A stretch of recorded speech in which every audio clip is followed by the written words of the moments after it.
होती है सर, मेरा शेयर लिस्टेड शेयर था, वो शेयर ट्रेडिंग हो रही थी उसकी मार्केट में, वो शेयर सेल परचेज हो रहा था, आप खरीद भी सकते थे बेच भी सकते थे। अब कंपनी उसे करवा रही है डी लिस्ट। डी लिस्ट का मतलब वो शेयर खत्म नहीं होगा, बस वो लिस्ट नहीं रहेगा, अब वो अनलिस्टेड शेयर्स की तरह हो जाएगा, फिजिकल शेयर की तरह काम करेगा, तो वो डीलिस्ट शेयर हो जाएगा। Delisting of shares refers to the dash removal of share of the company from being listed on a stock exchange permanent या टेम्पररी। परमानेंटली वो डीलिस्ट हो जाता है, परमानेंटली डीलिस्ट हो जाता है वो शेयर, और फिर उस शेयर में ट्रेड नहीं होता है। तो जिसके पास वो शेयर रहेगा तो फिजिकल फॉर्म में ही बेच पाएगा, अब वो उसे लिस्टेड शेयर्स की तरह सेल नहीं कर पाएगा। तो इसका आंसर है परमानेंट।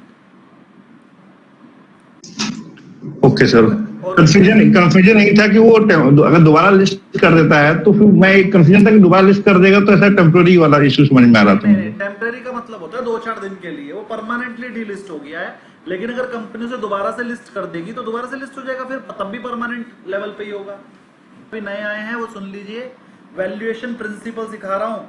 ज्यादातर आप लोग बोलते थे सर हम रिपोर्ट कैसे बनाएंगे, हम वैल्यूएशन कैसे करेंगे, तो इस चैप्टर में आपको वैल्यूएशन करना सिखाएंगे। Difference between price and value. Sir share की प्राइस, मान लीजिए कोई शेयर 100 रुपए का चल रहा है, इसका मतलब ये नहीं है वो शेयर की वैल्यू भी 100 रुपए है। ऐसा हो सकता है वो शेयर की वैल्यू 150 रुपए हो, लेकिन अभी वो 100 पे चल रहा है, तो हमें वो वैल्यू ही तो फाइंड करनी होती है। अगर हमारे हिसाब से वो शेयर 150 रुपए की वैल्यू रखता है लेकिन वो 100 रुपए पे चल रहा है तो हम उसे बाय कर लेंगे, क्योंकि जब वो 150 का होगा तो हम उसे बेच देंगे। और अगर किसी शेयर की प्राइस चल रही है 110 रुपए और हमारे हिसाब से उसकी वैल्यू 70 रुपीज है तो हम उसे बेच देंगे, क्योंकि हमारे हिसाब से वो 70 का है, वो एक ना एक दिन 70 पे जरूर आ जाएगा। और वो हमारे हिसाब से नहीं होगा, वैल्यूएशन प्रिंसिपल के हिसाब से उसकी वैल्यू निकलती है। और वो वैल्यूएशन प्रिंसिपल के हिसाब से कैसे वैल्यू निकलती है वो इस चैप्टर में हम बताएंगे आपको। चलिए प्राइस क्या होता है, पहले उसका मीनिंग समझ लीजिए। प्राइस क्या होता है? Price the current market price at which an asset is bought और सोल्ड, उसे बोलते हैं प्राइस। प्राइस का मतलब होता है मार्केट प्राइस। प्राइस का मतलब होता है मार्केट प्राइस। अगर कोई शेयर की मार्केट में जो भी वैल्यू है वो उसकी प्राइस कहलाएगी, चाहे वो उसकी एक्चुअल वैल्यू से ज्यादा हो और चाहे वो एक्चुअल वैल्यू से कम हो। सर ये डिसाइड कैसे होती है? डिमांड एंड सप्लाई से। सर खरीदने वाले बंदे खरीदने के लिए खड़े हो जाते हैं और बेचने वाले बंदे बेचने के लिए खड़े हो जाते हैं, फिर वो जहां पर भी उनका रेट सेटलमेंट होता है उसी को हम मार्केट प्राइस बोलते हैं। चलिए fluctuation. Fluctuation changes frequently due to market sentiment, news, trading activity, इन सब की वजह से फ्लक्चुएशन होती है। फ्लक्चुएशन होने की वजह से प्राइस आपकी हर टाइम चेंजिंग इन नेचर होती है। फ्लक्चुएशन का मतलब चेंजिंग इन नेचर। तो पेपर में आ सकता है क्या मार्केट प्राइस फ्लक्चुएटिंग होती है, तो आप कहेंगे हाँ, लेकिन क्या वैल्यू फ्लक्चुएटिंग होती है? नहीं। अगर एक शेयर की वैल्यू है तो शॉर्ट टर्म में उसकी वैल्यू फ्लक्चुएट नहीं करेगी, वही रहेगी। वैल्यू कब चेंज होती है? जब उसके कुछ मैट्रिक्स चेंज हो जाए। मैट्रिक्स चेंज हो जाए मतलब कंपनी को कोई बहुत बड़ा लॉस हो जाए, या कंपनी को कोई बहुत बड़ा प्रॉफिट हो जाए, या कंपनी को कोई बहुत बड़ा ऑर्डर मिल जाए, या कंपनी का कोई बहुत बड़ा ऑर्डर छीन जाए। तो जब भी कोई नेगेटिव आइटम होगी तो उसकी वैल्यू कम हो जाएगी, जब भी कोई पॉजिटिव चीज होगी तो उसकी वैल्यू प्लस हो जाएगी, बढ़ जाएगी। लेकिन अगर इनमें से कुछ ना हुआ हो तो कंपनी की वैल्यू में कोई चेंज नहीं आता जब तक उसमें से कुछ होना जाए, कुछ नया बड़ा चेंज ना आए। तो प्राइस हर सेकंड चेंज होती है, वैल्यू पीरियडिकली चेंज होती है। प्राइस लिख लीजिए अपने पास, price is changing in nature, price is changing in nature rapidly. Rapidly मतलब fastly, rapidly, but value will be change periodically. कहीं पर लिख लीजिए, प्राइस होती है रैपिडली, REAPI, रैपिडली, रैपिडली मतलब फास्ट, इसका मतलब होता है फास्ट। और वैल्यू जो चेंज होती है वो होती है पीरियडिकली। पीरियड मतलब एक टाइम के बाद, थोड़े थोड़े टाइम के बाद, जब कंपनी का रिजल्ट आ जाए, कंपनी को बड़ा ऑर्डर मिल जाए, नया पिछला ऑर्डर चला जाए, जब कोई लॉस या प्रॉफिट की कोई बात हो, तब यहाँ 10-15 दिन में 10-15 दिन के मतलब 10-15 दिन के अंतराल में चेंज होती है। वैल्यू चेंज होगी जब भी हम कुछ करेंगे। मतलब कंपनी ने अपडेट दी कि मुझे इतने लाख का ऑर्डर मिला है तो उसकी वैल्यू बढ़ जाएगी। अब कंपनी ने ऑर्डर दिया कि मेरे ऊपर 10 लाख की पेनल्टी लग गई तो उसकी वैल्यू घट जाएगी। कंपनी ने अगर 3 महीने बाद अपना रिजल्ट बताया, जब रिजल्ट बताया अगर रिजल्ट अच्छा आया होगा तो उसकी वैल्यू बढ़ जाएगी। वैल्यू कैसे बढ़ती है? जब हम उसे दोबारा से वैल्यू करते हैं, दोबारा से वैल्यूएशन करते हैं। और अब वैल्यूएशन चाहे 100 बार कर ले, अगर उसमें कुछ चेंज आया ही नहीं तो वैल्यूएशन तो सेम रहेगी। वैल्यूएशन कब चेंज? जब हमारे को म्यूट कर लीजिए सूर्यवंशी जी, जब हमारे को लगेगा कि अब इसकी फंडामेंटल एस्पेक्ट्स में कुछ चेंज हुआ है तो ही तो उसकी वैल्यू कम ज्यादा होगी। अगर ईपीएस भी सेम है, पीई रेशो भी सेम है, तो वैल्यू सेम आएगी। लेकिन अगर कंपनी को कोई कुछ प्रॉफिट हुआ होगा तो उसका ईपीएस बढ़ जाएगा, कंपनी को कोई लॉस हुआ होगा तो उसका ईपीएस घट जाएगा। तो ईपीएस के हिसाब से फिर वैल्यू चेंज हो जाएगी। क्लियर सूर्यवंशी जी? हाँ सर, एक चीज पूछना चाह रहा था मैं, जैसे भी इरेडा का रिजल्ट आया है तो उसको प्रॉफिट अच्छा हुआ है तो क्या उसकी वैल्यू बढ़ेगी? लेकिन इसमें एक और पॉइंट आ गया यार, तो जेंसोल को इन्होंने और एक और कंपनी ने 700-800 करोड़ रुपए का लोन दिया है और जेंसोल जो है उसमें तकलीफ आ गई है, तो इनका जो लोन है वो एनपीए हो जाएगा, तो क्या इरेडा की वैल्यू कम होगी सर? चलिए, दोनों न्यूज मैंने अभी एनालाइज नहीं करी है। पहली न्यूज आपकी ये है कि इरेडा का प्रॉफिट आया है अच्छा। देखिए, प्रॉफिट अच्छा आया या नहीं ये सिर्फ इस चीज पे डिपेंड नहीं करता कि कंपनी को प्रॉफिट कितना हुआ, इस चीज पे डिपेंड करता है कि हमारी एक्सपेक्टेशन क्या थी और आया क्या। अगर आपने बच्चे से एक्सपेक्टेशन थी 99% लेकर आएगा और वो 98% लिया है तो लोगों के हिसाब से तो अच्छा है। लोग तो चिल्लाएंगे अरे आपके बच्चे ने टॉप किया, आपके बच्चे ने टॉप किया, लेकिन आप शायद रो रहे होंगे अरे यार 99% आने चाहिए थे, 98 ही आए। तो आपके बच्चे के नंबर आए एक्सपेक्टेशन से कम, तो हम कहेंगे बेकार नंबर आए। लेकिन अगर आपके बच्चे की एक्सपेक्टेशन थी तो फेल होएगा और वो लिया है 70%, तो लोग तो कहेंगे 70% बेकार नंबर है, लेकिन आपके हिसाब से वो नंबर हो जाएंगे अच्छे। तो अच्छा या बुरा इस तरीके से नहीं होता है कि सर रिजल्ट बढ़कर आया है क्या, एक्सपेक्टेशन के हिसाब से कितना आया। और इरेडा का रिजल्ट तो हमेशा अच्छा ही आता है, इरेडा का रिजल्ट तो हमेशा 50-50% बढ़कर आता है। तो अभी मैंने चेक नहीं करा, एक्चुअली मैं लखनऊ आ गया हूं तो मैं अभी उसका एनालिसिस नहीं कर पाया हूं, तो मैं आपको सही आंसर नहीं दे पा रहा हूं कि इरेडा का रिजल्ट अच्छा आया कि नहीं, क्योंकि मैंने भी चेक नहीं करा उसकी एक्सपेक्टेशन क्या थी। तो आपके पहले क्वेश्चन का आंसर सर इरेडा का रिजल्ट अच्छा आया है, वो बढ़ेगा या घटेगा, पहले हमें एनालाइज करना पड़ेगा इरेडा की एक्सपेक्टेशन क्या थी। उसके लिए आपको क्या करना है, वैसे तो एनालिसिस करने से पता चलता है, लेकिन चलिए एनालिसिस नहीं भी करना है तो आपने रिजल्ट आने से पहले उसकी कुछ ना कुछ एक्सपेक्टेशन होगी, वो आपको ऑनलाइन मिल जाएंगी। तो आप जब गूगल पे सर्च करेंगे इरेडा रिजल्ट एक्सपेक्टेशन, तो एक्सपेक्टेशन लिखी आ जाएंगी जो रिजल्ट डिक्लेयर करने से पहले लिखी आ रही थी। वो एक्सपेक्टेशन देखना कितने करोड़ की थी और फिर जो एक्चुअल रिजल्ट आया वो कितने करोड़ का था। अगर वो एक्सपेक्टेशन से अच्छा आया है तो जितने % ज्यादा आया उतने % वो बढ़ना चाहिए, और अगर वो एक्सपेक्टेशन से कम आया है तो जितने % कम आया उतने % गिरना चाहिए। तो आपके पहले क्वेश्चन कि इरेडा, अभी बताते हैं सचिन जी रुक जाइए, आपके पहले क्वेश्चन का आंसर कि इरेडा का शेयर बढ़ेगा या घटेगा वो इस चीज पे डिपेंड करता है कि एक्सपेक्टेशन क्या थी और रिजल्ट कैसा आया। दूसरा क्वेश्चन आपका ये है सर उसने किसी बड़ी कंपनी को लोन दिया था और वो लोन एनपीए हो सकता है क्योंकि उस कंपनी को लॉस हो रहा है और वो कंपनी शायद फेल हो सकती है, और जिस कंपनी को मैंने 100 करोड़ दिए वो कंपनी फेल हो जाएगी, मेरे तो 100 करोड़ मर जाएंगे, मेरे लिए नेगेटिव खबर है। इस खबर का मेरे ऊपर नेगेटिव इफेक्ट पड़ेगा। तीसरी खबर इरेडा के अंदर, इरेडा बहुत ही जल्द QIB करने वाली है। कुछ लोगों ने मेरे से कुछ दिन पहले क्वेश्चन पूछा था सर ये इरेडा का शेयर फ्यूचर में डाउन क्यों चल रहा है और कैश में ऊपर क्यों चल रहा है। तो कुछ दिन में इरेडा QIB करने वाली है। QIB मतलब क्वालिफाइंग इंस्टीट्यूशनल बायर। तो क्वालिफाइंग इंस्टीट्यूशनल बायर क्या होते हैं, कई हजार करोड़ के शेयर एक साथ खरीदते हैं, तो वो मार्केट रेट पे नहीं खरीदते हैं। अगर मार्केट में रेट आपका 150 चल रहा होता है तो कहता है भाई 130 में देना है तो दे दो, मैं दे दूंगा आपको 100 लाख करोड़ रुपए। तो जो ये बड़ी क्वांटिटी के शेयर्स होते हैं कभी भी मार्केट प्राइस पे नहीं बिकते हैं, मार्केट से 5% 10% नीचे बिकते हैं या फिर मार्केट प्राइस के इक्वल बिकते हैं। तो इरेडा का शेयर में क्योंकि जल्दी ही इंस्टीट्यूशनल बायर की एंट्री होने वाली है तो उसमें उन्हें लग रहा है कि वो 10% कम पर बेचेगी कंपनी, तो इसलिए वो पहले से ही 10% डिस्काउंट पे चल रहा है उसका फ्यूचर।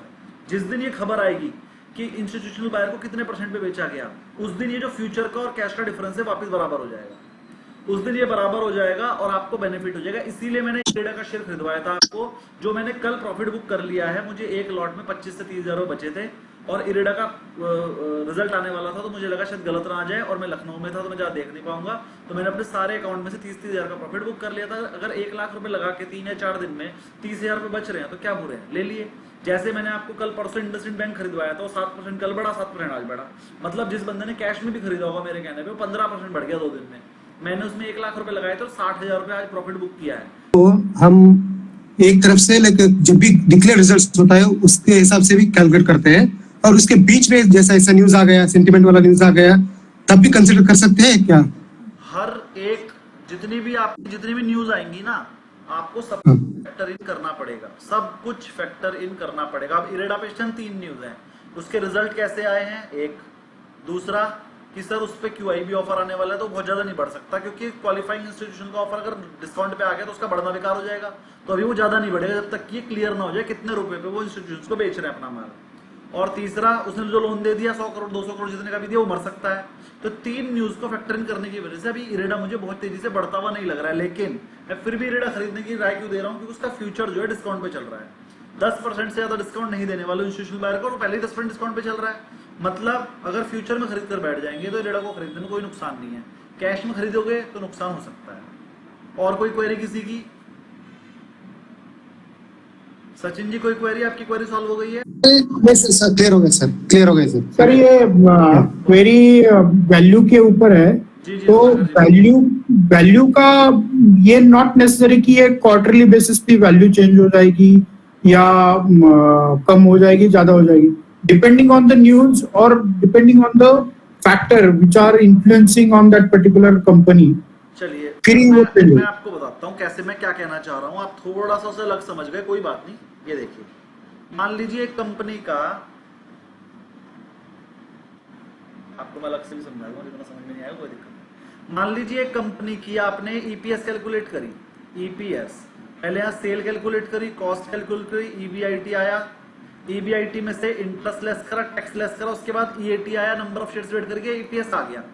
ईपीएस आया 10 रुपए, पीई रेशियो था उस कंपनी का 15 रुपए, तो मार्केट प्राइस निकल कर आया 150 रुपए। कैसे आता है, इसको इससे मल्टीप्लाई कर देते हैं ना, 10 × 15 करके आया।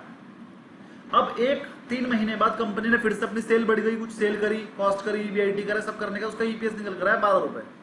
तो कंपनी को पीई तो आज भी 15 का ही मिलेगा ना, तो अगर उसका ईपीएस 12 हो गया और कंपनी को ईपीएस 15 का मिल रहा है, तो यहाँ पर हो जाएगा 12 × 15 180 रुपीज। तो उसकी वैल्यू पहले 150 निकल कर आ रही थी, 180 आ गई। और उससे अगले क्वार्टर मान लीजिए उसका ईपीएस हो गया 8 रुपए, तो 15 × 8 120 रुपए आ गई वैल्यू। तो हर 3 महीने में जब रिजल्ट आएगा, और रिजल्ट एग्जैक्ट सेम तो आएगा नहीं, कुछ ना कुछ कम या ज्यादा आएगा, तो जब रिजल्ट चेंज होगा तो उसके वैल्यूएशन प्रिंसिपल के हिसाब से उसकी वैल्यू भी चेंज हो जाएगी। तो आपका जो क्वेश्चन था कि ऐसा जरूरी नहीं है हर 3 महीने में वैल्यू चेंज होगी ही होगी, सर अगर रिजल्ट हर 3 महीने में आ रहा है तो वैल्यू भी हर 3 महीने में कुछ ना कुछ चेंज होगी। वो एक्सपेक्टेशन आपकी चेंज कर देगा, चाहे कम कर दे और चाहे ज्यादा कर दे। अगर अब भी कोई क्वेरी हो तो वो पूछिए सर। रत्नाकर जी आपकी क्वेरी बोलिए अगर अब भी कोई हो तो। नहीं ठीक है, अभी क्लियर हो गया। क्लियर हो गया ना? तो आप Yes. हमेशा अपने आप को क्लियर करके चलना है, कोई भी डाउट मन में नहीं रहना चाहिए, क्योंकि आज अगर डाउट रह गया तो आगे का कुछ भी समझ में नहीं आएगा। तो डाउट उसी टाइम क्लियर कीजिए। और Right, sir. और कोई क्वेरी किसी की?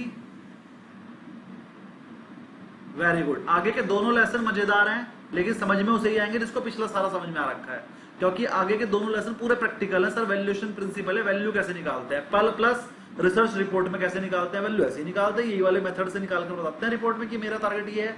तो कैसे निकालते हैं अभी मैं आपको बहुत बड़े बड़े मेथड समझाने वाला हूं, तो बेसिक है जो भी बता रहा हूं, बड़े बड़े मेथड पे आएंगे अभी हम। चलिए आगे बढ़ते हैं सर। प्राइस मैंने आपको समझा दिया था सर। प्राइस क्या होती है, रैपिडली फ्लक्चुएटिंग होती है, डिमांड एंड सप्लाई से बनती है, और करंट मार्केट प्राइस को ही प्राइस बोलते हैं। सर वैल्यू क्या होती है वो समझा देते हैं। वैल्यू का मतलब होता है सर उस शेयर की इंट्रिंसिक वैल्यू, उस शेयर की इंट्रिंसिक वैल्यू या फिर fair price of an asset based on its fundamental. Sir fundamental के हिसाब से हम उसकी वैल्यू निकालते हैं, वो पीई रेशो से भी निकाल सकते हैं, बुक वैल्यू से भी निकाल सकते हैं, या और किसी तरीके से भी निकाल सकते हैं। किसी मेथड से हम कैलकुलेट करेंगे उसकी वैल्यू, जो हमारी एक्सपेक्टेड वैल्यू है, हमारा टारगेट है कि सर ये आएगा, उसी को बोलते हैं वैल्यू। सर ये किस चीज पर डिटरमाइन होती है, फाइनेंशियल परफॉर्मेंस, आपका प्रॉफिट कैसा है। फाइनेंशियल परफॉर्मेंस का मतलब कंपनी प्रॉफिट कितना दे रही है। फ्यूचर अर्निंग पोटेंशियल का मतलब होता है ग्रोथ, सर प्रॉफिट तो है ही है, प्लस उस प्रॉफिट में ग्रोथ कितनी आ रही है वो एक उस पे। और मार्केट कंडीशन, मार्केट कंडीशन का मतलब पीई रेशो, कि मार्केट उसको कितने के पीई पे वैल्यू कर रही है। तो पीई रेशो क्या है, यानी कि हम अपनी कंपनी का टारगेट डिसाइड करते समय 3 चीजों पे ध्यान रखेंगे। एक तो वो कंपनी प्रॉफिट कितना कर रही है, कंपनी ग्रोथ कितनी कर रही है, और मार्केट में उसका पीई कितना मिल पा रहा है। तो इन 3 चीजों पे बेस्ड करके ही हम अपनी टारगेट डिसाइड करते हैं। स्टेबल, वो कह रहा है changes gradually over time. Over time मतलब पीरियडिकली, जो मैं आपको पहले ही बता चुका हूं कि जो चेंजेस होते हैं वो ग्रेजुअली होते हैं, मतलब धीरे धीरे होते हैं, ओवर टाइम, कुछ टाइम में, based on the business performance. और किस चीज पे बेस करके करते हैं, बिजनेस परफॉर्मेंस पे। अगर बिजनेस का प्रॉफिट बढ़ रहा है तो वैल्यू बढ़ेगी, बिजनेस का प्रॉफिट कम हो रहा है तो वैल्यू गिरेगी, बिजनेस के लिए कोई नेगेटिव न्यूज आ गई तो वैल्यू गिरेगी, बिजनेस के लिए कोई पॉजिटिव न्यूज आ गई तो वैल्यू बढ़ेगी। और मैक्रो इकोनॉमिक फैक्टर भी देखते हैं, जैसे अभी कल ही आईएमडी का अनुमान आया है कि इस बार 105% बारिश होगी। 105% बारिश होने का मतलब क्या है कि इस बार सूखा नहीं पड़ेगा। कहीं पर भी सूखा नहीं पड़ेगा। जब सूखा नहीं पड़ेगा तो गांव वालों के पास इनकम बढ़िया आएगी। जब गांव वालों की इनकम बढ़िया आएगी तो ट्रैक्टर, जरा ध्यान समझिएगा, ट्रैक्टर कंपनियों के लिए बढ़िया है, एफएमसीजी कंपनियों के लिए बढ़िया है, खाद वाली कंपनियों के लिए बढ़िया है, चीनी कंपनियों के लिए बढ़िया है, क्योंकि जब फसल बढ़िया होएगी तो चीनी कंपनी को गन्ना सस्ता मिलेगा। जब फसल कम होती है तो वो हो जाती है महंगी। अगर मान लीजिए कहीं सूखा पड़ गया, सारे गन्ने खराब हो गए, तो जो थोड़े से गन्ने हैं वो ज्यादा रेट पे बिकते हैं। और अगर मान लीजिए कहीं पर आपकी फसल बढ़िया हो रही है तो फिर आपके गन्ने का रेट नहीं बढ़ेगा। जब गन्ने का रेट नहीं बढ़ेगा तो चीनी मिलों को अपना जो रेट है वो जेन्युइन मिलेगा, कम रेट पर मिलेगा, तो वो उनके लिए पॉजिटिव हो जाएगा। तो जो ये वाली न्यूज थी ये कि 105% बारिश होगी, आपको तो बारिश, आपको कि बारिश वाली तो कोई कंपनी है ही नहीं, लेकिन इस एक न्यूज से किस किस पे फर्क पड़ेगा? ट्रैक्टर पे फर्क पड़ेगा, आपकी एफएमसीजी कंपनियों पे, यानी कि डाबर पे, मैरिको पे, है ना, कोलगेट पे, जितनी भी खाना पीने वाली कंपनियां हैं इन पे फर्क पड़ेगा। क्योंकि जैसे ही जो गांव के लोग हैं अगर उनकी कंजम्पशन बढ़ती है तो सबसे ज्यादा फर्क इन्हीं कंपनियों पे पड़ता है। खाद की कंपनियों पे फर्क पड़ेगा, क्योंकि अगर बढ़िया फसल होगी तो खाद ज्यादा डलेगी, खाद भी आराम से बिकेगी। और ऐसी कंपनियां जो आपकी जो है, जैसे ट्रैक्टर कंपनी को फाइनेंस करती हैं, जैसे Mahindra and Mahindra finance, M&M finance, ये क्या करती है? ये ट्रैक्टर को फाइनेंस करती है। तो हर वो कंपनी जो गांव से जुड़ी कंपनी है, इस न्यूज का फर्क उस पे पड़ेगा। तो मैंने आपको एक मैक्रो इकोनॉमिक फैक्टर भी बता दिया कैसे करता है। यहां तक कोई क्वेरी हो तो बोलिए, समझ में ना आया हो तो पूछिए कुछ। सबका कहना है हमें सब कुछ समझ में आ रहा है सर, बस चलते रहिए, ऐसे ही है ना। चलिए चलते आगे बढ़ते हैं। एग्जाम्पल, अ कंपनी की इंट्रिंसिक वैल्यू है 700 रुपए बट द मार्केट प्राइस है 500 रुपए, तो हम क्या बोलेंगे? वो अंडर वैल्यू है कि ओवर वैल्यूड है?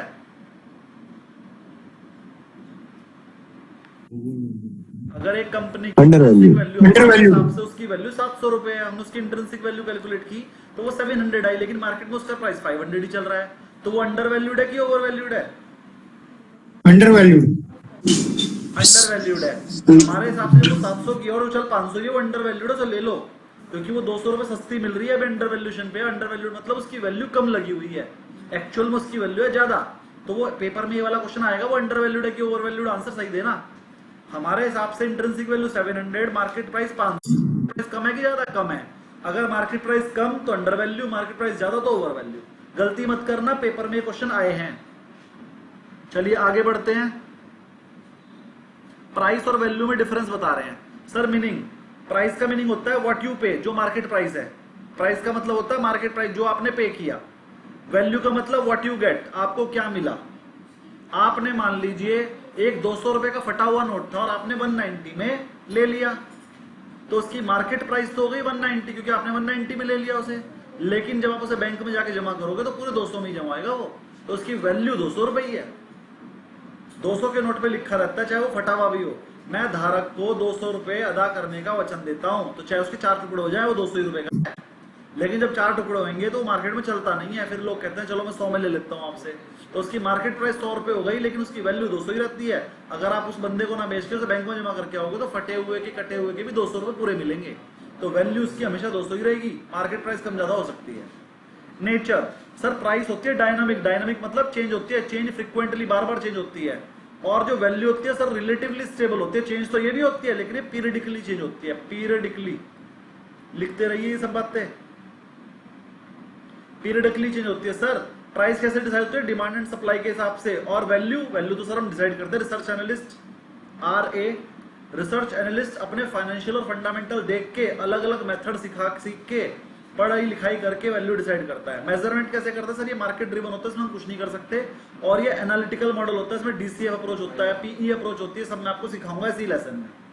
Impact of news, sir price पे हाईली सेंसिटिव होता है, जैसे ही कोई न्यूज आती है तो प्राइस तो एकदम से ऊपर नीचे हो जाता है, लेकिन वैल्यू जैसी कोई न्यूज आती है पहले हम उसे एनालाइज करते हैं, एनालाइज करके हम पता लगाते हैं कि इसका न्यूज पे कितना इफेक्ट है, फिर उस इफेक्ट के हिसाब से उसकी वैल्यू चेंज होती है। इन्वेस्टर फोकस, सर जो स्पेकुलेशन करते हैं, जो सट्टेबाजी करते हैं, जो सट्टेबाजी को क्या बोलते हैं, जो जुआ खेलना चाहते हैं, वो इस वाली न्यूज का ज्यादा, जो ट्रेडर्स होते हैं, स्पेकुलेटर्स होते हैं, वो ज्यादा एकदम से प्राइस मूवमेंट कर देते हैं न्यूज पे। लेकिन जो लॉन्ग टर्म इन्वेस्टर होता है वो वैल्यू देखता है। अगर आपको लगता है इरेडा में वैल्यू है तो आप इरेडा खरीद के बैठ जाओ, इरेडा 2 गुना हो जाएगा आने वाले 2 साल में। जिसको भी पैसा लगाना है इरेडा में लगा दो, ठीक है भैया, क्वालिफाइंग इंस्टीट्यूशनल इन्वेस्टर आने वाला है, ये आ जाएगा 15-20 दिन में, 1 महीने में आ जाएगा, उसके बाद तो इसे बढ़ना ही है ना, टेंशन मत लो। इरेडा का हाँ ये बढ़िया शेयर है, इरेडा ले लीजिए। इरेडा आपको बहुत जल्द 2 साल के अंदर अंदर डबल हो जाएगा। चलिए एग्जांपल, स्टॉक प्राइस किसी का 500 हो सकता है लेकिन उसकी इंट्रिंसिक वैल्यू 700 हो सकती है। ये सब कुछ सेंटीमेंट की वजह से होता है। हो सकता है उसके अंदर कोई नेगेटिव सेंटीमेंट चल रहा हो लेकिन वैल्यू पे कोई सेंटीमेंट नहीं होता, उसमें रियल वर्थ होती है। यहां तक कोई प्रॉब्लम किसी को, ये सब कुछ पढ़ा दिया तो उसी का रिवीजन है। Key concept related to price and value. अभी भी मैं प्राइस और वैल्यू ही आपको और अच्छे से समझा रहा हूं। सर मार्केट प्राइस होती है जिसपे कंपनी, जिसपे कोई चीज ट्रेड कर रही है। इंट्रिंसिक वैल्यू होती है जो आपने कैलकुलेट किया, उसके तो बहुत सारे तरीके होते हैं। डीसीएफ अप्रोच होती है, पीई रेशियो अप्रोच होती है, और भी होते हैं, सब सिखाऊंगा मैं इसी लेसन में क्या होती है। बुक वैल्यू रेशियो होता है, अंडर वैल्यूड और ओवर वैल्यूड क्या होता है मैं आपको समझा चुका हूं। अगर आपकी मार्केट प्राइस कम है तो वो अंडर वैल्यू है, और अगर आपकी मार्केट प्राइस ज्यादा है तो वो ओवर वैल्यूड है। और इस पे बहुत सारे क्वेश्चन आते हैं, इस पे बहुत सारे क्वेश्चन आते हैं। इट इज इंपॉर्टेंट, मतलब आपको देखने में लग रहा है क्या कॉन्सेप्ट है, कम है तो बिलो, ज्यादा है तो अबव, लेकिन इसी पे आप कंफ्यूज हो जाओगे। इसे अच्छे से करके जाना और याद करके जाना। अगर मार्केट प्राइस 500 है और इंट्रिंसिक वैल्यू 700 है तो ये अंडर वैल्यूड है। अंडर वैल्यूड मतलब अगर मार्केट प्राइस कम है तो अंडर वैल्यूड, मार्केट प्राइस ज्यादा है तो ओवर वैल्यूड। इसे लर्न कर लीजिएगा। यहां तक कोई प्रॉब्लम, क्योंकि अब जो मैं समझाने जा रहा हूं वो न्यूमेरिकल क्वेश्चन और बहुत इंपॉर्टेंट भी है, और आप सीखना भी चाहते हो और इसमें टाइम लगेगा, सिखाने में बहुत देर लगेगी। चलिए यहां तक कोई प्रॉब्लम हो तो बोलिए, वरना मैं डीसीएफ अप्रोच पे जा रहा हूं, डिस्काउंटेड कैश वैल्यू।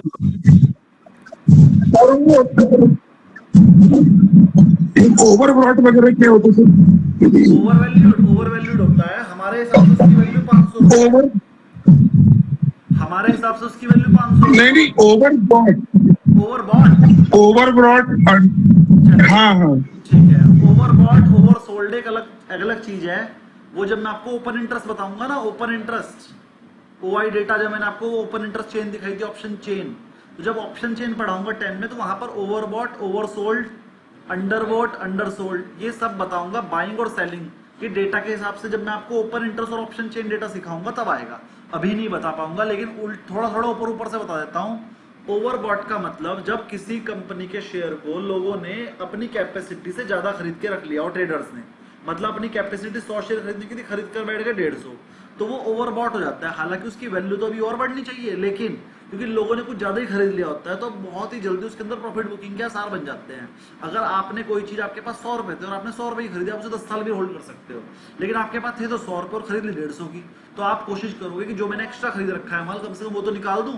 तो अगर वो ज्यादा रेट बढ़ जाएगा तो आप वहां पर प्रॉफिट बुकिंग जरूर करोगे। तो जब भी कोई स्टॉक ओवरबॉट हो जाता है तो लोग कहते हैं इसके अंदर प्रॉफिट बुकिंग कर लो, ये ओवरबॉट हो गया है। ओवरबॉट हो गया मतलब ओवरबॉट की जितनी कैपेसिटी थी उससे ज्यादा बाय कर लिया, अब इसमें प्रॉफिट बुकिंग आएगी ही आएगी। तो थोड़ी सी प्रॉफिट बुकिंग आ गई, वो दोबारा से ऊपर जाएगा, लेकिन जब तक प्रॉफिट बुकिंग तब तक के लिए तो बेच दो।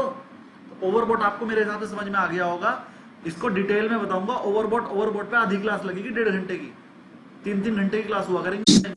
1.5 घंटा सिर्फ ओवरबॉट से लगाऊंगा जब NISM 8 पढ़ाएंगे आपको तब। कोई क्वेरी अभी तक समझ में आ गया? सर एक सिंपल सा क्वेश्चन है।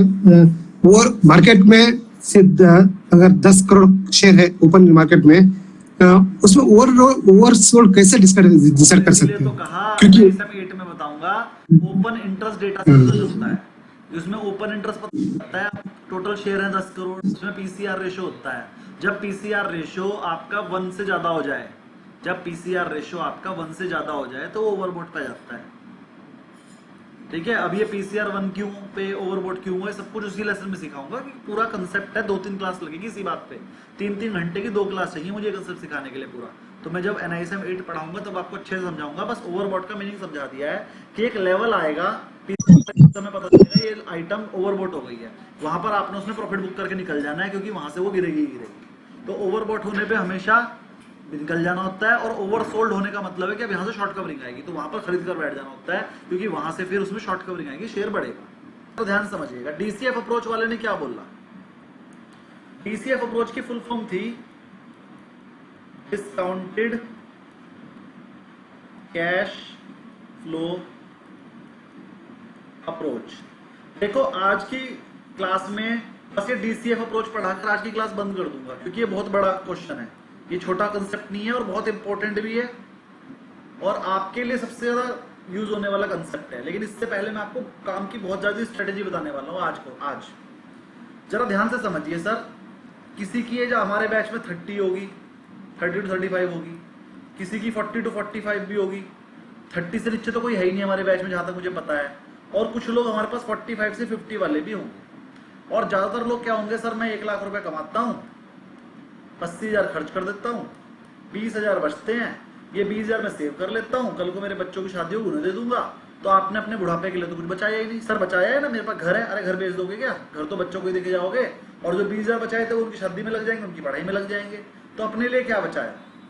सर इतनी भाग दौड़ की जिंदगी में अपने लिए तो कुछ बचता ही नहीं है, सबका एक ही आंसर है। लेकिन ऐसा नहीं है, अगर आप प्लानिंग करें ना, तो मैं आपको बताता हूँ, सिर्फ जरा सी प्लानिंग और जोड़ दीजिए, जो आप 10 रुपए कमा रहे हैं ना, उसी से करोड़पति बन जाएंगे आप। और अगर आपके पास प्लानिंग नहीं है तो आप 1 लाख कमा के भी करोड़पति नहीं बनेंगे। तो अब मैं आज आपको प्लानिंग बता रहा हूं छोटी सी, वो समझ लीजिए। DCF अप्रोच से रिलेटेड ही है प्लानिंग, जरा ध्यान समझिए। मान लीजिए आपको लगता है कि जब मैं कल को बूढ़ा हो जाऊंगा, आज मेरा खर्चा है 50,000 रुपए का, जब आप कल को बूढ़े हो जाएंगे तो आपकी दवाइयों का खर्चा भी बढ़ जाएगा। हो सकता है बच्चे आपका साथ ना दें, या बच्चों मान लीजिए अपने परिवार का खर्चा ना उठा पाए, कुछ भी हो सकता है ना, या उन्हें बिजनेस में लॉस हो जाए, कोई भी कंडीशन आ सकती है। लेकिन उस टाइम पर आप इस लायक नहीं होंगे कि आप उस टाइम पर सह सकें कि आप एक टाइम खाना खा लें या बिना दवाई के रह लें। आप उस टाइम पर इस स्थिति में नहीं रहेंगे। तो आपको अपने लिए वो वाली चीज को भी तो समझना पड़ेगा ना कि मैं अपने बुढ़ापे के लिए भी कुछ कर लूं। तो मान लीजिए आज आपका खर्चा 50,000 है, तो ये मानकर चलिए कि आज से 10 साल बाद जब आप बूढ़े हो जाएंगे, जब आप रिटायर होंगे, जब आपकी 60 ईयर्स की हो जाएगी, तो आपका खर्चा 50,000 नहीं रहेगा। पहली बात तो इन्फ्लेशन, जो चीज आज 50,000 में आ जाती है, आज से 10 साल बाद 50,000 में नहीं आएगी, तो इन्फ्लेशन के हिसाब से वो 50,000 वैसे ही 60-70,000 बन गए होंगे। प्लस आपका खर्चा भी 20% बढ़ गया होगा, आपकी दवाइयों का खर्चा बढ़ गया होगा। अगर आप अभी 4 गोलियां खा रहे हो तो आज से 10 साल बाद 8 खा रहे होंगे।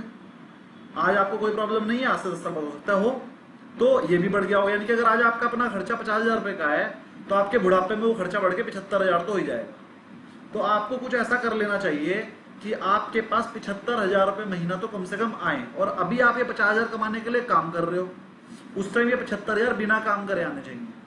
तो आपको कुछ ऐसा कर लेना चाहिए कि आपके पास उस टाइम पर वो 75,000 रुपए आ जाएं। सर ऐसा कैसे होगा, जरा ध्यान समझिएगा। अगर हम म्यूचुअल फंड में इन्वेस्ट करते हैं तो 12% से लेकर 18% तक की रिटर्न आ जाती है। हम ये मानकर चल रहे हैं कि जब आप बूढ़े हो जाओगे तो आप ज्यादा रिस्क नहीं ले पाओगे, तो आप कौन सी स्कीम में इन्वेस्ट करोगे जो बिल्कुल सेफ हो, और सेफ स्कीम सिर्फ 12% दे पाएगी आपको, 18 नहीं देगी वो। अभी तो आप हर तरह की स्कीम में पैसा लगा रहे हो तो 12 से 18 मिल जाता है, लेकिन जब आप बूढ़े हो जाओगे तो आप उस टाइम रिस्क ज्यादा नहीं ले पाओगे। तो आप डेट फंड में पैसा लगाओगे, थोड़ा बहुत लगाओगे इक्विटी में, यानी कि टोटल हाइब्रिड में लगा लोगे या फिर बैलेंस में लगाओगे, तो आपको 12% का रिटर्न आएगा सेफ के हिसाब से। तो 12% का हो गया 1% महीना, यानी कि आपको 75,000 रुपए महीना लेने के लिए 75 लाख रुपए जमा करने पड़ेंगे। तो आपका टारगेट, अगर आपको लगता है मेरा खर्चा बुढ़ा होने पे 75,000 रुपए का रहेगा आपका और आपकी वाइफ का मिला के, तो आपका टारगेट रहेगा 75 lakhs। कैसे भी करो अपने बुढ़े होने तक अपने बच्चों की शादी के लिए अलग बचाओ, उनकी पढ़ाई के लिए अलग बचाओ, और अपने बुढ़ापे अपने रिटायरमेंट प्लानिंग के लिए 75 lakhs को इकट्ठा करो। अगर 75 लाख आपने इकट्ठे कर लिए तो उसे आप म्यूचुअल फंड की स्कीम में डाल देना। 1% के हिसाब से 75,000 रुपए महीना जब तक आप जियोगे तब तक आएगा, और आपके जाने के बाद ही 75 लाख आपके बच्चों को मिल जाएंगे। तो आपका बुढ़ापा सेव हो जाएगा। अगर आप ये नहीं करोगे तो फिर गलत हो जाएगा। तो हमें एक बात समझ में आई सर, टर्मिनल वैल्यू निकालने का फॉर्मूला। टर्मिनल वैल्यू मतलब सर वो वैल्यू जिससे मुझे पूरी जिंदगी एक अमाउंट मिल जाएगी। तो पूरी जिंदगी जो एक अमाउंट मिल जाएगी उसे हम बोलते हैं income. Terminal value equal to income per year और डिवाइडेड बाई जो हमें रेट मिल रहा है, जिसे हम बोलते हैं cost of capital, cost of equity. लिखते इसे ऐसे हैं, कॉस्ट ऑफ इक्विटी का मतलब रेट ऑफ रिटर्न। ये फॉर्मूला अपने पास लिख लीजिए टर्मिनल वैल्यू का। टर्मिनल वैल्यू कैलकुलेट करने का तरीका क्या है सर? सर मुझे 75,000 की इनकम चाहिए थी पर मंथ। जब 70,000 पर मंथ है तो इसे 12 से मल्टीप्लाई करेंगे, और सर साल की मेरी जो अर्निंग है वो 12% है, इंटू 100 कर देंगे। तो 12 से 12 कट गया, आंसर आ गया 75 lakhs। मतलब ऊपर की जो अर्निंग है वो भी ईयर में लिखेंगे और जो नीचे का रेट है वो भी ईयर में लिखेंगे, या फिर ऊपर की अर्निंग भी मंथ में लिख दो 70,000 पर मंथ, और नीचे का रेट भी 1% कर दो, पर मंथ कर दो। मतलब या तो दोनों चीज पर मंथ ही लिखना या दोनों चीज पर ईयर ही लिखना। एक जगह पर ईयरली और एक जगह पर मंथली लिखोगे आंसर गलत आएगा। तो ये चीज सबको क्लियर होगी सर। टर्मिनल वैल्यू निकालना सबको आ गया? कोई क्वेरी हो तो बोलिए, क्योंकि अभी डीसीएफ खत्म नहीं हुआ, ये डीसीएफ का सिर्फ एक कंसेप्ट था, अभी डीसीएफ पढ़ाना बाकी है। सबको टर्मिनल वैल्यू समझ में आ गई? हम सब दिखा दीजिए सब, जिसको आ गई।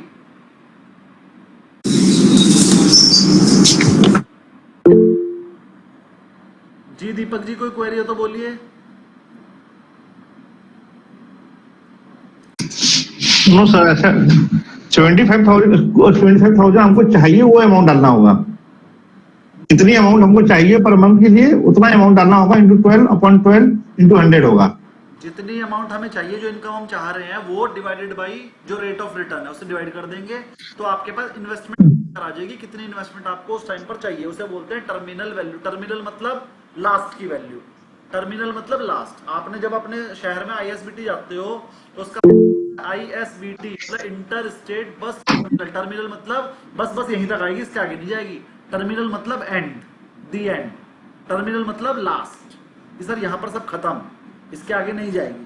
तो ऐसी टर्मिनल वैल्यू का मतलब सर वो वैल्यू जो खत्म, बस ये एक वैल्यू दे दो, फिर जिंदगी भर हमारे पास इनकम आती ही रहेगी। तो उसे बोलते हैं टर्मिनल वैल्यू। वो वैल्यू जिसको हम बैंक में रख दें, म्यूचुअल फंड की 12% की स्कीम में लगा दें, तो जो इनकम हमें चाहिए वो हमें पूरी जिंदगी मिलती रहेगी, और हमारे मरने का हमारे बच्चों को मिलती रहेगी अगर वो पैसे ना निकाल ले। और अगर वो पैसे निकाल ले तो पैसे मिल जाएंगे। तो कोई क्वेरी इसके आगे बढ़ाऊं भी? डीसीएफ अप्रोच बहुत बड़ा कंसेप्ट है, और देखो 9:30 बज गए हैं। पढ़ा दे? कोई क्वेरी तो नहीं है? वेरी गुड, कोई क्वेरी नहीं है, आगे बढ़ रहे हैं। आया ना समझ में? अभी बहुत कुछ समझ में आना बाकी है, आज बढ़ते हैं जी आगे। डीसीएफ अप्रोच पे चल रहा हूं, टर्मिनल वैल्यू समझ में आ गई। अब जरा ध्यान समझिए। एक कंपनी ने कहा सर अगर आप इस ए लिमिटेड के शेयर आज खरीद लेते हो, या चलो इरेडा लिख लो, सर अगर आप इरेडा ले लेते हो आज, तो ये कंपनी जो है, ये कंपनी आपको एक शेयर पे, जो कि सिर्फ 150 रुपए का है, सर 5 रुपए देगी पहले साल, फिर 6 देगी, फिर 10 देगी, फिर 12 देगी, और फिर जिंदगी भर 15 देती रहेगी। ठीक, क्या बताया उसने? सर अगर आप इस कंपनी का शेयर आज खरीद लें तो ये पहले साल आपको 5 रुपए डिविडेंड देगी, दूसरे साल 6 देगी, फिर 10 देगी, फिर 12 देगी, और फिर 15 जिंदगी भर देती रहेगी। तो इस शेयर की वैल्यू बताओ। तो हम क्या करेंगे, हमें पता चल गया सर एक साल बाद मिलेंगे 5, दूसरे साल में मिलेंगे 6, तीसरे साल में मिलेंगे 10, चौथे साल में मिलेंगे 12, और फिर 5वें साल से लेके जिंदगी भर मिलेंगे 15। तो हम इस 5 रुपए वाले की वैल्यू निकाल लेंगे, 6 रुपए वाले की वैल्यू निकाल लेंगे, 10 रुपए वाले की निकाल लेंगे, 12 वाले की निकाल लेंगे, और उसकी टर्मिनल वैल्यू निकाल लेंगे कि अगर 5 साल बाद से हमें 15 रुपए साल मिलने शुरू हो जाएं, तो उसकी 5वें साल के एंड में टर्मिनल वैल्यू क्या है। टर्मिनल वैल्यू निकालना मैंने अभी आपको बता दिया। कैसे निकलेगी sir? 15 divide by rate of return, 1500 आ गई।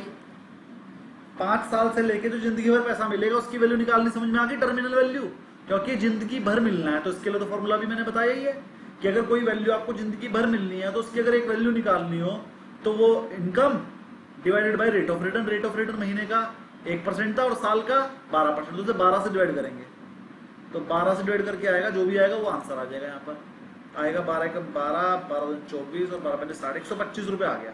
तो 15 रुपए साल अगर आपको जिंदगी भर मिल रहे हैं तो उसकी वैल्यू सिर्फ 125 रुपए है। ये एक ईयर में है ना? एक ईयर में 15 रुपए मिल रहा है, तो इसलिए हमने ईयर से 12% से डिवाइड किया। अगर ये मंथली होता तो हम 1 से डिवाइड करते, क्योंकि अगर इनकम ईयरली ली है तो रेट भी ईयरली ही लेना पड़ेगा। किसको टर्मिनल वैल्यू समझ में नहीं आएगी 125 कैसे आई? आ गई सबको समझ में? नहीं आया सर। क्यों नहीं आया?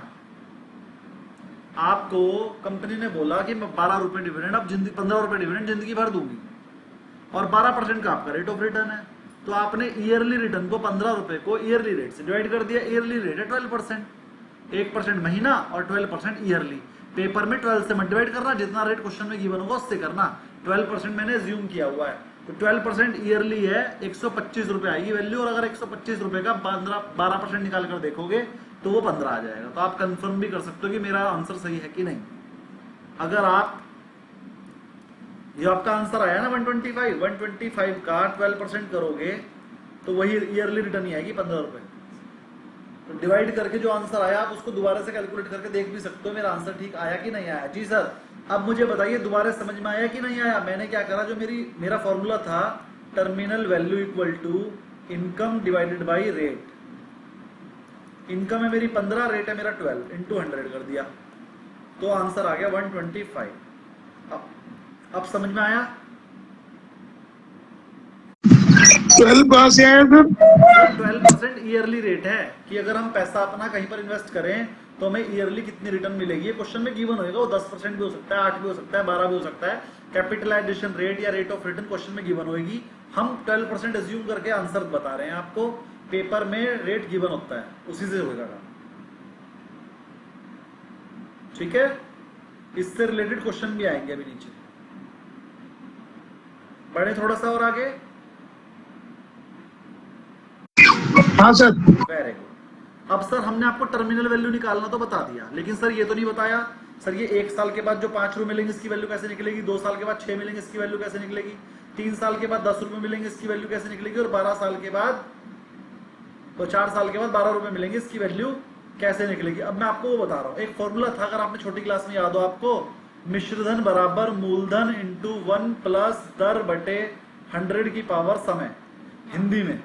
और अगर किसी ने इंग्लिश में पढ़ा हो तो amount equal to principal into 1 plus rate upon 100 to the power time. N का मतलब टाइम, यहां पर ए का मतलब अमाउंट, पी का मतलब प्रिंसिपल, आर का मतलब रेट और एन का मतलब टाइम। हिंदी में अगर बताऊं, अमाउंट का मतलब मिश्रधन, प्रिंसिपल का मतलब मूलधन, रेट का मतलब दर और टाइम का मतलब तो सबको पता है समय।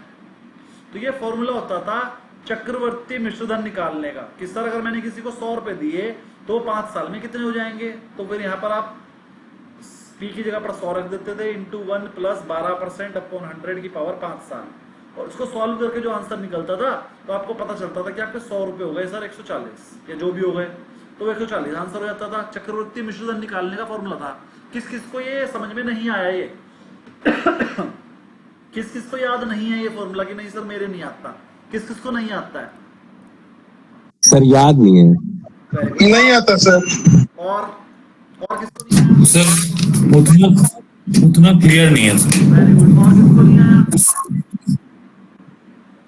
चलो तो मैं इसका शॉर्टकट बताता हूं आपको। अब मैं आपको ये फॉर्मूले से नहीं सिखाऊंगा, मैं आपको सिखाऊंगा ये कैलकुलेटर से कैसे कैलकुलेट करते हैं। चलो तो हम इसको शॉर्टकट से बताएंगे आपको।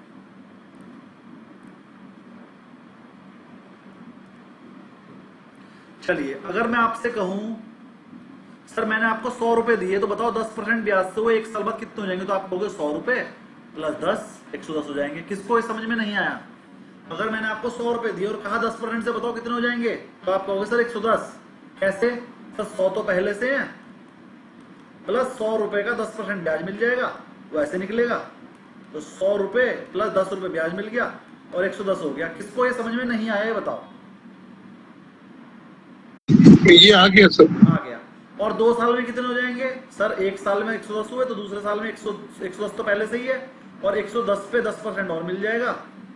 तो अब की बार ये आएगा 110 तो पहले से ही था और इसको सॉल्व करोगे तो आएगा 11 रुपए, तो ये 121 हो गया। ये सेकेंड ईयर में हुआ। किसको समझ में नहीं आया? आ गया सर। आ गया। अब इसे जरा शॉर्टकट से करते हैं। अब इतना लंबा क्वेश्चन भी नहीं करेंगे और शॉर्टकट करेंगे। सर 100 रुपए को उतने से मल्टीप्लाई करना है, कितने परसेंट है सर? 1 पॉइंट के आगे रेट लग देना। अगर 10% है तो 10 लिख दो, अगर 11 है तो 11 लिख दो, 12 है तो 12 लिख दो, 15 है तो 15 लिख दो, 20 है तो 20 लिख दो, 40 है तो 40 लिख दो, 51 है तो 51 लिख दो 1 के आगे। मतलब 10% है तो 100 को 1.10 से मल्टीप्लाई करेंगे, आंसर आएगा 110 1 साल का। फिर उसको दोबारा से 1.10 से मल्टीप्लाई करेंगे, आंसर आएगा 121 2 साल का। 3 साल का निकालने के लिए 3 बार मल्टीप्लाई कर देना, 4 साल का निकालने के लिए 4 बार और 50 साल का निकालने के लिए 50 बार। अब सबके पास कैलकुलेटर है, चलो मुझे 5 साल का निकाल के बताओ। 100 को मल्टीप्लाई करना है 1.10 से 5 बार, आंसर बताओ। मैं भी अपने मोबाइल में कर रहा हूं, आप भी करो, देखते हैं कौन पहले बताएगा।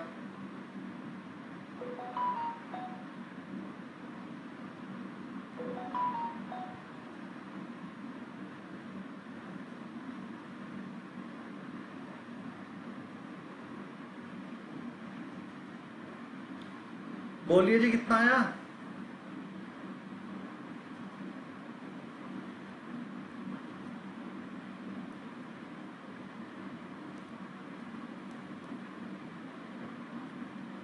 सबका इतना ही आ रहा है?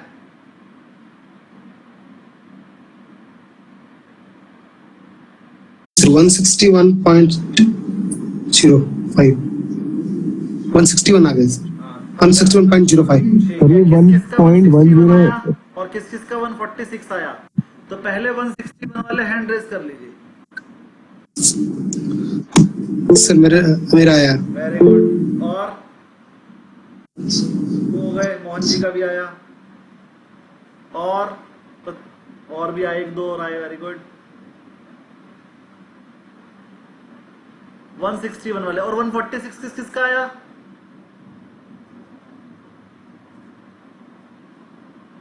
वन 146 किसी का नहीं आया क्या?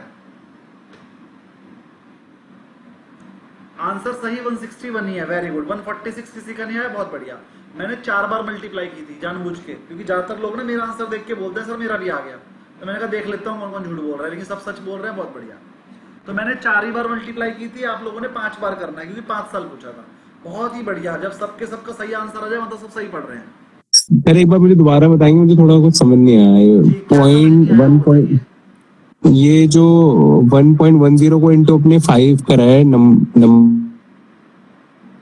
रहा हूं, पर दोबारा एक्सप्लेन करेंगे? बता रहा हूं। सर आपने किसी से 100 रुपए उधार लिए, तो 1 साल बाद आप उसे दोगे 1.1 करके 110 रुपए। लेकिन अगर उसकी भी 1 साल बाद लेता है तो 1.1 करके 121 रुपए दोगे। लेकिन अगर उसके बाद भी 1 साल और के लिए उधार देता है तो हो जाएगा 1321 रुपए, मतलब 133 रुपए। फिर इंटू 1.1 करोगे तो वही आएगा जो बता रहा था 1.46, मतलब 140 रुपए कुछ पैसे। और फिर से 1.1 करोगे तो आंसर आएगा 163 आया था। तो 5 साल पूरे हो गए। 1 साल ये रहा, 2 साल ये रहे, 3, 4 और 5। 5 साल बाद आपको 163 रुपीज मिलेंगे। अगर आपने किसी को 100 रुपए 10% से ब्याज पे दिए 5 साल के लिए, तो 5 साल में 50 रुपए नहीं मिलते, 63 रुपए ब्याज मिलता है, क्योंकि ब्याज पे भी तो ब्याज मिलेगा। तो ये 1.1 से मल्टीप्लाई करके, 1.1 का मतलब यहाँ पर 1.10 है 10% से। तो अगर आपको 10% से करना हो तो 1.10 से करोगे, 11% से ठीक है। 1.1 से करोगे। इतना सबको क्लियर हो गया? केतन जी समझ में आ गया? केतन जी नहीं समझ में आया? हाँ इतना समझ में आ गया सर। तो यही समझाया था मैंने कि अगर 5 साल में किसी को पैसा लेना है तो 5 बार मल्टीप्लाई करेंगे, साल में लेना तो 20 बार, मुझे और 50 साल के लिए दिया तो 50 बार मल्टीप्लाई करेंगे उसी रेट से। क्लियर? अब क्लियर? हाँ मुझे वही समझना है कि वो मल्टीप्लाई कैसे कर रहे हैं 5। सर 1.1 से कैलकुलेटर में सर मेरे तो 555 आ रहा है। क्या आ रहा है? 100 इंटू 1.10 इंटू 5 100 इंटू 1.1 555।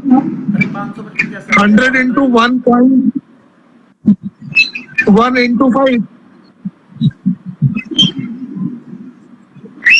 सूर्यवंशी जी ये बताइए आप किस चीज को किससे मल्टीप्लाई करें?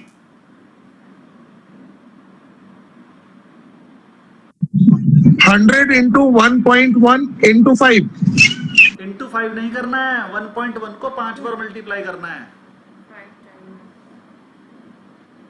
100 को 1.1 से मल्टीप्लाई करेंगे, आंसर आएगा 110। पावर करना है। फिर उसी को 1.1 से दोबारा मल्टीप्लाई करेंगे, फिर आंसर आएगा 121। फिर एक और बार 1.1 से मल्टीप्लाई करेंगे तो आंसर आएगा 133.10। फिर से 1.1 से करेंगे तो आंसर आएगा 146, और फिर से 1.1 से मल्टीप्लाई करेंगे 5वीं बारी में तो आंसर आएगा 163, जो कि अभी सचिन जी ने हम सबने बताया। अब क्लियर? 5 से मल्टीप्लाई सर 1.1। हाँ अब जैसे सर 1.1 इंटू 5। नहीं सर, जो मैंने लिखा है वो। तो 1.1 इंटू 5 इक्वल टू 5.5। सर ये करिए, ये 100 इंटू 1.1 इंटू 1.1 इंटू 1.1 इंटू 1.1 और इंटू 1.1, इसको सॉल्व करेंगे तो 5 साल वाले की वैल्यू आ जाएगी 163। ये कीजिए। ये अभी फॉर्मूला नहीं समझ पा रहे हैं। फॉर्मूला जो उनकी लिखा है, मैथ्स हल किया।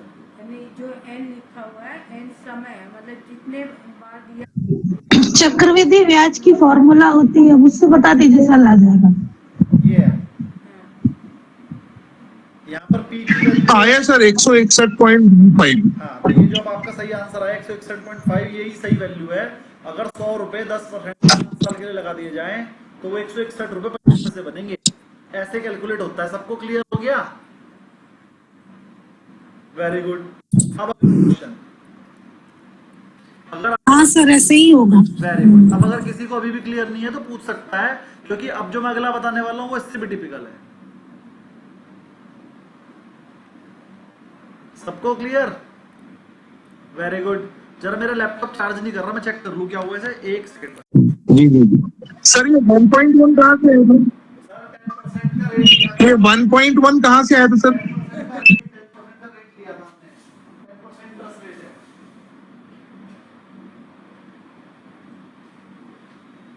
सर 10% का इंटरेस्ट रेट गिवन था क्वेश्चन में, वो लिया हमने। अगर 10% होगा तो 1.10 करोगे, 12 होगा तो 1.12 करोगे, जितना भी परसेंट होगा 1 पॉइंट के आगे वो लगा देना। और एक नई चीज, अगर 9% होगा तो 1.90 मत कर देना। अगर 9% होगा तो क्या करो, 0.9। क्योंकि 1.09 0909 नहीं होता। जब 9 लिखना होगा तो 09, जब 5 लिखना होगा तो 1.05, 2 लिखना होगा तो 1.02, लेकिन 20 लिखना होगा तो 1.20। क्लियर? All clear.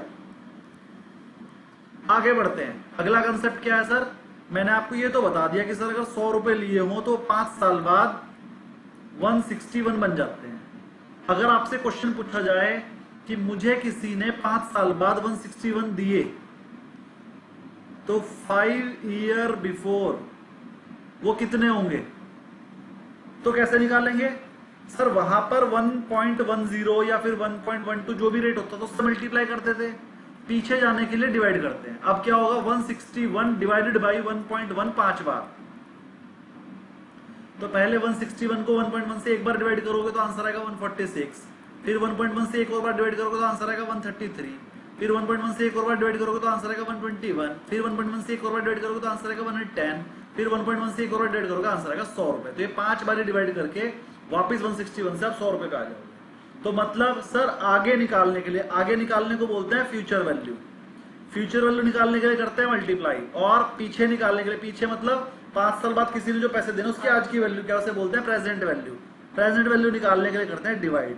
जिसको इसमें कोई क्वेश्चन में क्वेरी हो तो बताइए, नहीं तो मैं आगे बढ़ूं। अभी भी मैंने डीसीएफ अप्रोच नहीं समझाई, अभी मैंने आपको फ्यूचर वैल्यू और प्रेजेंट वैल्यू निकालना सिखाया। डीसीएफ अप्रोच अभी सिखाऊंगा। प्रेजेंट वैल्यू 5 साल बाद कोई पैसा मिलना है 161, उसकी इसमें इंटरेस्ट वैल्यू, इंटरेस्ट कितना? इंटरेस्ट रेट हमने 10% अज्यूम करके चला है, इसलिए समझ में आ गया सर। कर रहे हैं। और कोई क्वेरी किसी की?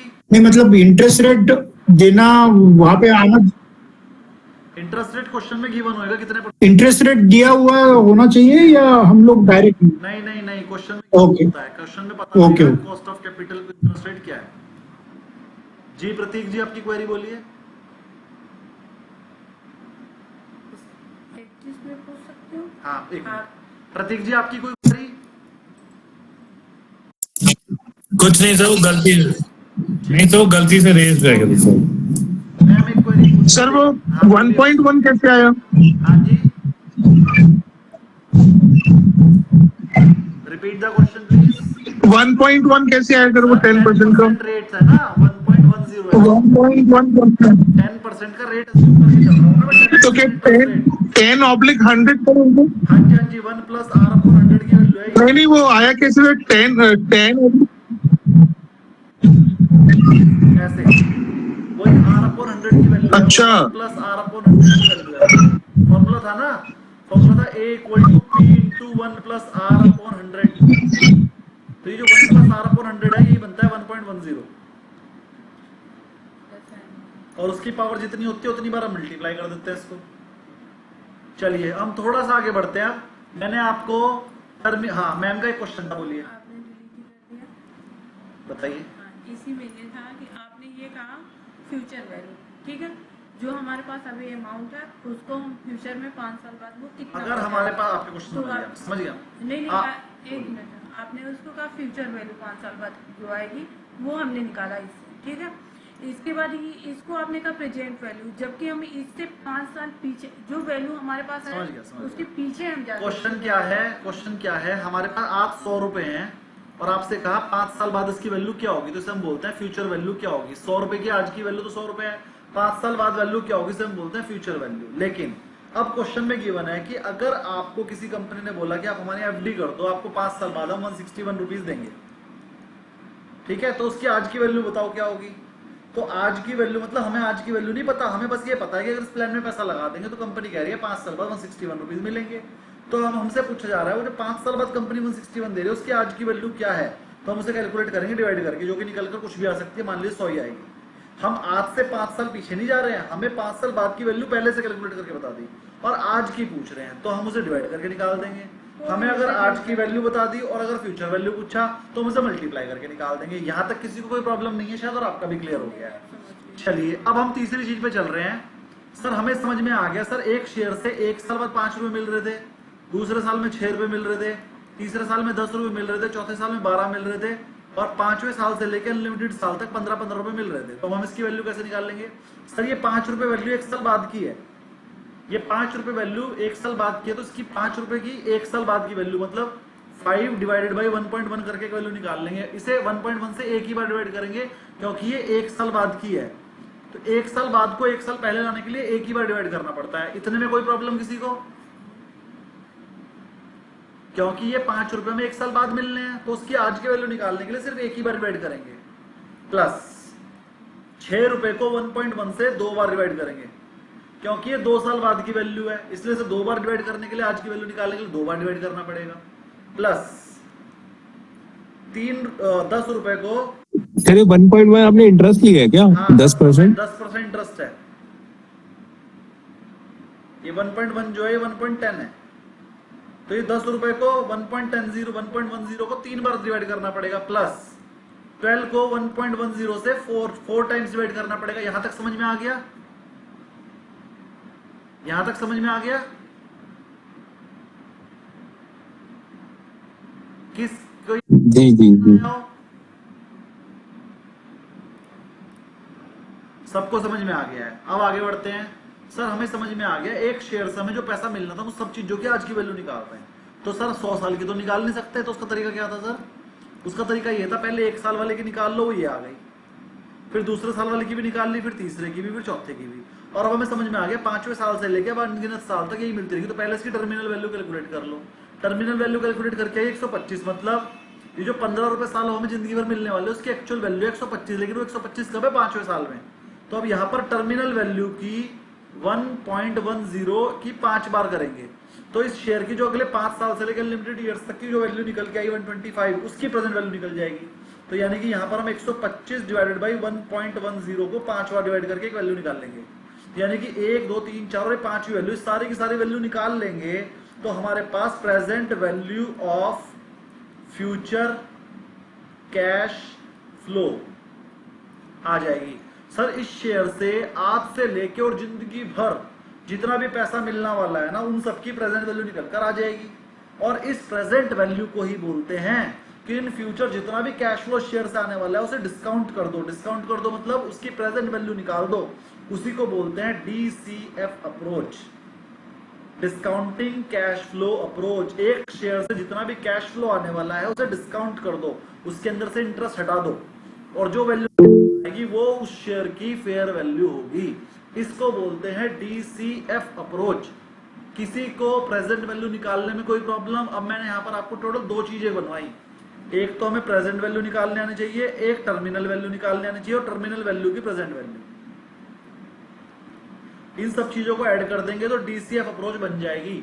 किसी को कोई क्वेरी कि सर मुझे हल्का फुल्का भी समझ में नहीं आया, क्लैरिटी अभी मैं दूंगा इस पे दोबारे, लेकिन आपको हल्का फुल्का तो मतलब समझ में तो आ गया होगा ना DCF अप्रोच है क्या?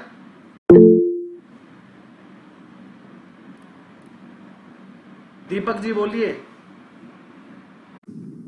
सर मेरा ये क्वेश्चन है कि हर साल का हम निकाल लेंगे अगला रेट ऑफ इंटरेस्ट का, वो प्रेजेंट हर साल का प्रेजेंट वैल्यू निकल जाएगी, और सबको ऐड कर देंगे तो फिर वो आ जाएगी टर्मिनल वैल्यू। तो नहीं, टर्मिनल वैल्यू अलग से कैलकुलेट करेंगे, जो हमें एक साथ पैसा मिलना शुरू हो गया वो टर्मिनल वैल्यू की भी प्रेजेंट वैल्यू निकाल देंगे, तो फिर क्या होगा, 1 साल से लेकर और अनगिनत पैसा मिलना उन सबकी प्रेजेंट वैल्यू निकल जाएगी। इस प्रेजेंट वैल्यू के टोटल को ही बोलते हैं उस शेयर की fair value according to DCF approach. और जब आप किसी कंपनी की वैल्यूएशन करते हो तो इन चीजों का ध्यान रखना पड़ता है, कितने कितने पैसे उसमें हर साल मिलेंगे, और DCF अप्रोच से आप उसकी वैल्यू निकाल सकते हो। Okay sir. किसको समझ में नहीं आई अभी भी? सबको आई? चलिए बुक में एक छोटा सा न्यूमेरिकल और प्रतीक मोहन जी बोलिए। सर मेरे को क्लियर नहीं है। आपको क्लियर नहीं है ये। नहीं आई अभी भी? कोई बात नहीं, दोबारा देखिए। नहीं आ रहा सर, बिल्कुल समझ नहीं आ रहा सर। बिल्कुल, चलो दोबारा देखते हैं, रुक जाओ।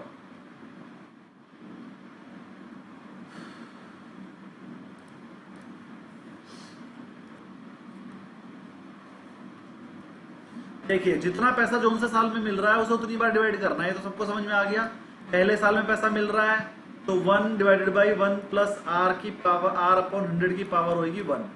अगर 3 साल में मिल रहा है तो 1 divide by 1 plus r upon 100 की पावर होगी 3। अगर 20 साल में मिल रहा है तो 1 divide by 1 plus r upon 100 की पावर होगी 20। और 1 प्लस आर अपॉन 100 क्या है? अगर 12% है तो 1.12 तो 1.10 इसी की पावर होगी जितनी भी ईयर होंगे। ये तो सबको समझ में आ गया ना? सर ये जो निकल रहा है ये प्रेजेंट वैल्यू निकल रही है ना? बिल्कुल प्रेजेंट वैल्यू ही सिखा रहा हूँ अभी मैं आपको फ्यूचर वैल्यू नहीं बता रहा हूँ। हाँ प्रेजेंट वैल्यू ठीक है। करते हैं, फ्यूचर वैल्यू निकालने के लिए मल्टीप्लाई करते हैं, तो मैं डिवाइड कर रहा हूँ, प्रेजेंट वैल्यू निकाल रहा हूँ। अब हम प्रेजेंट वैल्यू निकालेंगे। हमने पहले साल में, दूसरे साल में, तीसरे साल में, 4th ईयर में, 5th ईयर में जो भी पैसा हमें मिल रहा है हम उसे डिवाइड कर लेंगे उतनी सालों से, तो उसकी प्रेजेंट वैल्यू निकल जाएगी और उन्हीं का टोटल कर लेंगे तो हमारी वैल्यू निकल जाएगी। तो जितने भी कैश फ्लो हैं उनको ऐड करेंगे और टर्मिनल वैल्यू को उसके ईयर से डिवाइड कर देंगे। तो ये दोनों ऐड करके ही डिस्काउंटिंग कैश फ्लो अप्रोच से, डिस्काउंटिंग कैश डीसीएफ अप्रोच से वैल्यू निकलती है। अब इसको समझाऊं कैसे? दोबारा समझा रहा हूं सर। एक कंपनी ने बोला पहले साल 10 रुपए मिलेंगे, दूसरे साल 15, तीसरे साल 20 और चौथे साल उसकी वैल्यू निकाल कर दे रखी है 100 रुपए का हो जाएगा। तो वो कह रहे हैं बताओ शेयर की वैल्यू कितनी डीसीएफ अप्रोच के हिसाब से? तो मैं 10 को 1.12 एक बार करूंगा, 15 रुपए को 1.12 दो बार करूंगा। अब की बार मैंने रेट 12% ले लिया। 20 रुपए को 1.12 3 बार करूंगा और 500 रुपए को 1.12 4 टाइम्स करूंगा।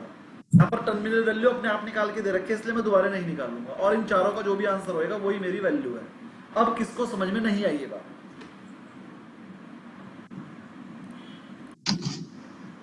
सर 500 टर्मिनल वैल्यू है ना जो दी हुई ऑलरेडी, वरना आप खुद कैलकुलेट कर लो। ये 500 रुपए टर्मिनल वैल्यू का फॉर्मूला मैंने आपको बता चुका हूँ। अगर नहीं गिवन होगी तो हम कैलकुलेट कर देंगे, अगर क्वेश्चन पहले से गिवन है तो डायरेक्ट निकाल देंगे। अभी समझ में आ गई सबको दीपक जी? जी सर, जी सर, जी सर। ठीक है, ये वाला क्वेश्चन सॉल्व करने के लिए भी आ सकता है। अगर आ गया तो सॉल्व करना पड़ेगा, नहीं भी आएगा। और अगर नंबर में आएगा, टोटल 100 नंबर के पेपर में 5 क्वेश्चन आपके 2-2 नंबर के भी आते हैं, 5 से 10 क्वेश्चन। सारे क्वेश्चन 1-1 नंबर के होंगे, कुछ टिपिकल क्वेश्चन बड़े वाले होंगे वो 2-2 नंबर में आएंगे। अगर ये क्वेश्चन आया तो 2 ही नंबर में आएगा, 1 में नहीं आएगा, क्योंकि इस वाले क्वेश्चन को करने में टाइम लगता है। तो ये वाला क्वेश्चन 2 नंबर में, 1 नंबर में नहीं आएगा और बहुत कम ही आता है। अगर आ गया तो सॉल्व करना पड़ सकता है, अंदाजे से भी आंसर पता चल जाता है, आप लगा पाओगे अगर आपको नॉलेज है कि कैसे निकला होगा। प्रेजेंट वैल्यू निकालनी होती है, इजी क्वेश्चन होता है, कोई दिक्कत नहीं आएगी। सर इंटरेस्ट रेट कौन डिसाइड करता है? हाँ जी, इंटरेस्ट रेट जो हम किया है who will decide that? Question में तो इंटरेस्ट रेट गिवन होता है और ओके सर, ओके। देखते हो इंटरेस्ट रेट जो आरबीआई का रेट चल रहा होता है। प्रैक्टिकल लाइफ में आरबीआई के रेट को कंसीडर करते हैं, पेपर में क्वेश्चन में गिवन होगा। चलिए थोड़ा सा और आगे बढ़ते हैं। डीसीएफ अप्रोच आपकी खत्म हो गई है, थोड़ा सा और पढ़ाऊंगा जो आपने पहले से पढ़ रखा है। देखो पीई रेशो आपने पहले से पढ़ रखा है, दोबारा पढ़ाने की जरूरत नहीं है। पीई रेशो का फॉर्मूला आपको पता है क्या होता है, पीई रेशो आप कर लोगे, ठीक है सर। उसके बाद ये सब आप पढ़ लोगे। डिस्काउंटेड कैश फ्लो अप्रोच में पढ़ा चुका हूं, आप पढ़कर आओगे और बस यहां तक ही पढ़कर आओगे। गोल्डन ग्रोथ मॉडल में कल सिखाऊंगा और टिपिकल है, बस यहीं तक पढ़कर आना है। आज मैं इतना ही करा रहा हूं क्योंकि अगर मैं गोल्डन ग्रोथ मॉडल भी आज ही करा दूंगा तो आपको सब भूल जाएगा और आप अपना वो भी भूल जाओगे जो आज पढ़ाया। कल को एक नई स्ट्रेटेजी बताने वाला हूं। अभी जो मैंने आपको बताया कि बूढ़े होने के लिए आपको जो पैसा जमा करना है उसके लिए टर्मिनल वैल्यू का फॉर्मूला सिखाया है। कल को एक नई चीज बताने वाला हूं जो आपके मन में अभी तक नहीं आई है, कल को ही बताऊंगा, कल को ही सिखाऊंगा और वो इससे भी टिपिकल है। जो आज बताई है। एक और चीज, ये जो लेसन मैं आपको पढ़ा रहा हूं इसके क्वेश्चन पेपर में बहुत कम ही आते हैं, लेकिन अगर आपको अपनी रिसर्च रिपोर्ट बनानी है तो सारे मॉडल आने चाहिए, क्योंकि इन्हीं मॉडल्स के हिसाब से आप अपनी वैल्यू डिस्क्राइब करते हो, आप अपनी कंपनी की वैल्यू डिसाइड करते हो। तो अगर ये आएंगे ही नहीं तो वैल्यू कैसे निकाल लोगे, फिर रिसर्च की रिपोर्ट कैसे बनाओगे। इसलिए कोर्स में है आपके, और ये मैं कराऊंगा भी। पेपर में इनके क्वेश्चन बहुत कम आते हैं क्योंकि ये टिपिकल क्वेश्चन होते हैं, लेंदी होते हैं, 1 या 2 मिनट में नहीं हो सकते। तो पेपर में 1 या 2 क्वेश्चन ही आएगा इनके बनाने का। अगर आपको न्यूमेरिकली नहीं भी आ रहे हैं तो कोई बात नहीं, थ्योरेटिकल क्वेश्चन आएगा इनके ऊपर। तो थ्योरेटिकल क्वेश्चन तैयार रखो इनका। न्यूमेरिकल क्वेश्चन नहीं आता है, कभी कभार एक आधा क्वेश्चन आता है डिस्काउंटिंग कैश फ्लो अप्रोच पे, और ज्यादातर थ्योरेटिकल क्वेश्चन तो सब पे आते हैं। थ्योरी तैयार करो इनकी। जैसे वो आपसे पूछेगा डिस्काउंटिंग कैश फ्लो अप्रोच में टर्मिनल वैल्यू कैसे निकालते हैं, आप फॉर्मूला बता दोगे। वो आपसे पूछेगा डीसीएफ अप्रोच के हिसाब से जो प्रेजेंट वैल्यू निकलती है कि फ्यूचर वैल्यू, तो आप कहोगे प्रेजेंट वैल्यू निकलती है, ठीक है। वो आपसे पूछेगा डीसीएफ अप्रोच में 1 प्लस रेट अपॉन 100 से डिवाइड करते हैं कि मल्टीप्लाई, तो आप कहोगे डिवाइड करते हैं। ऐसे ऐसे क्वेश्चन आएंगे थियोरेटिकल, मतलब छोटे छोटे बेसिक। न्यूमेरिकल पूरा सॉल्व करने के लिए नहीं आएगा। तो